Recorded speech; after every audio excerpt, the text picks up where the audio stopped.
Ba wai iya daga baki na bane ba, wannan bidiyon shine wanda duniya take ta maganganu a kansa, shine ake tunanin karshen bidiyon da aka ga Benjamin Netanyahu a filin daga ya je base din sojojinsa don yi musu jajan daular musulunci da ta turo musu abin fashewa.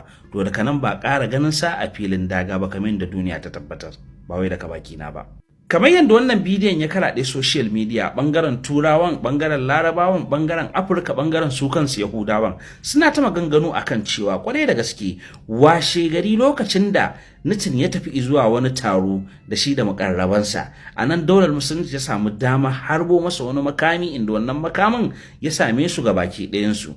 To wasu suka ce an fita da shi bai mutu ba, wasu kuma suka ce an fita da shi ya mutu. To amma wasu dai suna nan suna magana akan cewa wannan bidiyon AI ne ko bidiyo ne wanda tabbas an same shi hakan, Allahu a'lam. Amma duk dai abin da yake faruwa za a shina zai bayyana a duniya insha Allah.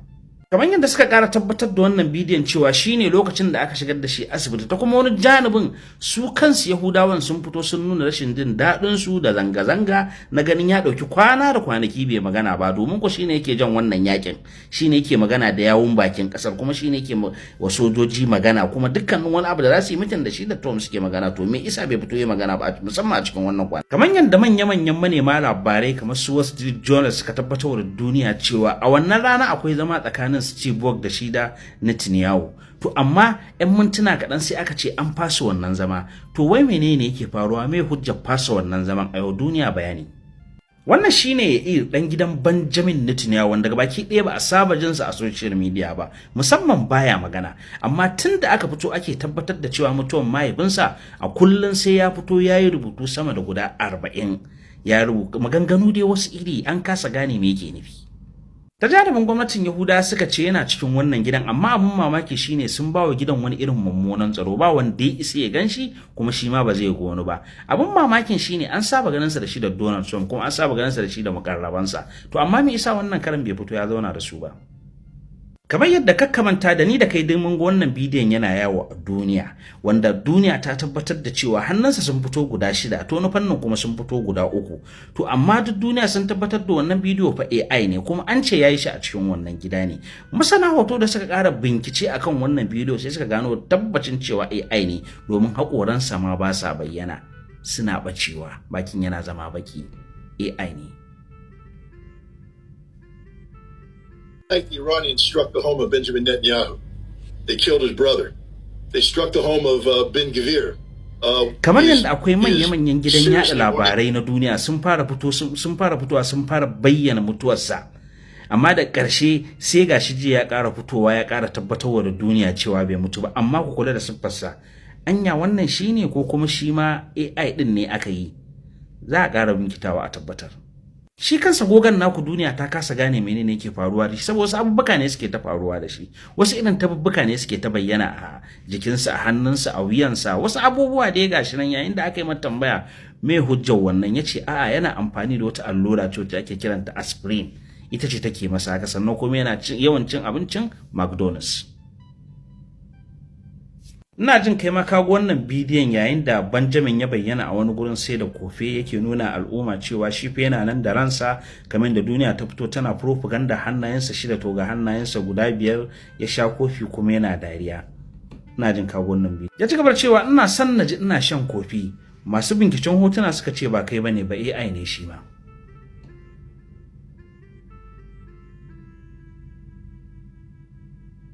Masu bincike akan hotunan suka ci gaba da cewa AI ya kai wani matsayi a duniya wanda ko da mutum baya nan za a iya ɗaukar hoton sa ya amfani da shi, kai kanka a wayarka za ka iya. To amma wannan na ci gaba ne aka samu, to ka ɗauka cewa ma an yadda shi ɗin ne, shi ne ya bayyana. Akwai abubuwa wanda da dama za a iya gane shi, saboda ba ɓataccen mutum ba ne ba a duniya, sanannen mutum ne ba inda ba a san shi ba a duniya, a matsayinsa na shugaba na Yahudawa wanda kowa ya san da shi. Za a iya bincike. Sai kara da cewa to shikenan mun yadda shi ne, amma za mu baka zaɓi, ka ɗauko mana wanda yake shan wannan Nescafe ɗin ka haɗa shi da wannan ne natin ko kuma wannan ne, waye a cikinsu? Ka ba mu amsa.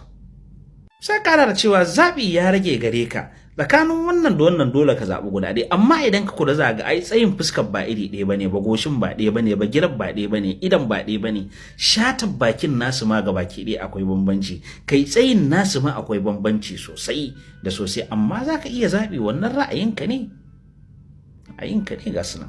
Dukkanin wani shugaba a duniya yana da likitoci, wannan likitocin nasa kuma sun san adadin iya kasusuwan da suke jikinsa, saboda scanning ɗinsa da ake a kowane lokaci da kuma duba lafiyarsa da ake a kowane lokaci, iya adadin haƙoransa an shina, muryarsa, kalar idansa, girarsa, komai da komai an shina, gashin kansa ne kawai ba a san adadinsu ba, hakkunnansa an san shati, komai ba abin da ba a shina ba. Amma suka ce wannan zaɓin ka ne, idan ka ɗauka wannan na yawon ne za ka iya bin hakan, ba damuwa ba ne ba ai, ba komai, zaɓin ka ne. Mai binciken ya ci gaba da cewa tun lokacin da ya ga wani rasid wanda yake gefen bodyguard ɗinsa, wannan rasid ɗin kenan, ta nan ya fara gano cewa wannan bidiyon AI ne, fake ne, an shirya shi ne don a kwantar wa da Yahudawa hankali, don su gane cewa shugaban da yake jan su yake magana da yawun bakinsu a wannan yakin yana nan bai mutu ba. Abinda Roma, kamar yadda kuka gani, wannan fassarar bakin da Larabawa ne suka yi, saboda Larabawa sun dawo da karakiyar waɗannan mutana, saboda sun fuskanci duk abin da yake faruwa tsakanin musulmi, su ne suke haddasa waɗannan rigingimun, su ne suke haddasa wannan da wannan, so suke a yanda suka zana a rayuwar, sun zana map ɗin ƙasar ne ga baki ɗaya cewa dukkanin waɗannan ƙasashen Middle East ɗin suna cikin ƙasarsu, abin da suka rubuta kenan. Kuma dukkanin duniya ta shina tun shekara 40 da wani abu da suka wuce. Muna jin wasu malamai sun fito suna cewa daular musulunci ita ce ta ɗaure wa Yahudawa, ta ba su damar da suka shigo cikin. Alhaji, mun yi karatu, muna da ilimin, alhamdulillahi rabbil alamin, allamal insani ma lam ya'lam, muna da iya daidai gwargwadon abin da Allah ya bamu, kai ma zan maka raddi a wannan maganganun da ka faɗa, zan ɗauko mu kuma da hujja, saboda kai mutumin Ghana ne. To amma za mu ɗauko maka abin da hujja, mu nuna maka su wane ne ma suka kawo Yahudawa ainihin cikin yankin Falasini, sannan su kuma su ma kansu ɗin su wane ne. Akwai banu Isra'ila, waye Isra'ila? Annabi Yaqub shine Isra'il. To saboda haka kago wannan da bambanci. In zaka zo na dai kai mutane fassara, kai musu fassara, amma wata wannan zan maka sharhi albarkacin manzon Allah, zan baka amsa, na dauki bidiyon ka. Sai kuma gaisuwa da nake kaiwa ga al'ummar da ya faru ga su, ga waɗannan yan ta'adda da suka shigo yankin Maiduguri, suka yi wannan barna. To ubangiji Allah, dan matsayin manzon Allah, dan albarkacin wannan wata, Allah ya tarwatsa al'amuran su dan darajar nabiyir rahmati. Ubangiji Allah, wanda ya daure musu bayan su ringa wannan abun, ubangiji Allah ka tona masa asiri duniya da lahira dan darajar nabiyir rahmati.